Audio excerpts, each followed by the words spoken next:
अस्सलाम वालेकुम व्यूवर्स। आज भी मैं आपको 3 बातें बताऊंगा।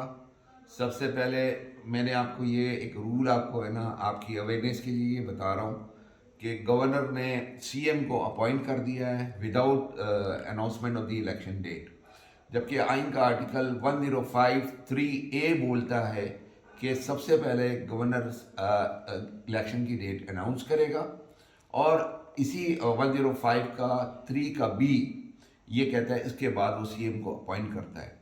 तो ये आप लोग के लिए मैंने अवेयरनेस के लिए ये बात बताई है कि देखें हमारे मुल्क में क्या हो रहा है, किस तरह आइन की धज्जियाँ बिखेरी जा रही है और किस तरह ये लोग ये जो इम्पोर्टेड गवर्नमेंट है ये चाह रही है कि किसी तरीके से इलेक्शन ना हो।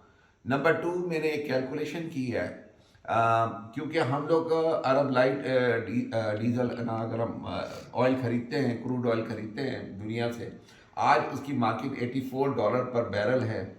और अगर हम इसको पाकिस्तानी करेंसी में आज तो 268 का रेट हो गया, लेकिन अगर मैं इसको 260 के ऊपर भी 250 पे भी कैलकुलेट करूँ या 260 पे कैलकुलेट करूँ तो हमारे पास, अगर हम इसको 260 पे लेते हैं तो हमारे पास एक्स फैक्ट्री प्राइस इसकी 251 रुपीज़ डीजल की प्राइस होनी चाहिए। इसके ऊपर 50 रुपये का लिवाई लगता है, तो इसका मतलब डीजल की प्राइस 18 रुपये होनी चाहिए, 13 रुपये होनी चाहिए। और इसके ऊपर अगर 17% GST भी लगा ले तो डीजल की प्राइस जो बनती है वो 367 बनती है। लेकिन आज का जो रेट है वो 270 है। अगर 268 है, अगर हम 270 एवरेज ले लेते हैं तो इसकी एवरेज प्राइस 271 होगी एक्स फैक्ट्री प्राइस। उसके ऊपर 50 रुपये का लेवाई लग जाएगा तो वो 333 रुपया 50 पैसे हो जाता है। और उसके ऊपर 17% GST अगर हम लगा लेते हैं तो 390 रुपया 20 पैसे ये डीजल की असल कीमत बनती है। तो अभी भी जो गवर्नमेंट है वो शॉर्ट है, 390 रुपये से बहुत पीछे है। ठीक है, तो आप लोग इस बात से तैयार हो जाए। अगर आपने कुछ नहीं किया, गवर्नमेंट ने अपने अखराजात कम नहीं किए, तो आपका जो डीजल है कराची में, अल्लाह ना करे, मेरे हिसाब से ये 400 रुपये आपको लीटर है ना डीजल बहुत दिन करीब है। क्योंकि IMF से आपने अगर लोन लेनी है तो ये आपकी एक्चुअल डीजल की प्राइस जो होगी वो 390 से लेके 400 रुपये होगी।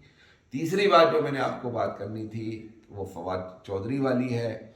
और फवाद चौधरी साहब को जिस तरह रगड़ा लगाया जा रहा है जुडिशरी पे, आज फिर दोबारा इनको जुडिशल कर दिया है और उनकी बेल नहीं लेके जा रही है। एज़ पर रूल अगर किसी की जुडिशल हो जाए, फ़ौरन ही उसकी अगर बेल अप्लाई हो जाए, उसी वक्त उसकी बेल ना कंफर्म हो जाती है और उसको रिलीज़ कर दिया जाता है।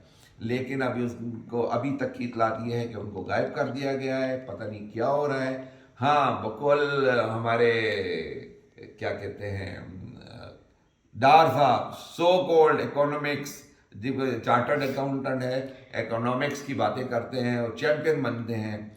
वो कहते हैं कि पाकिस्तान का अल्लाह हाफिज़ है।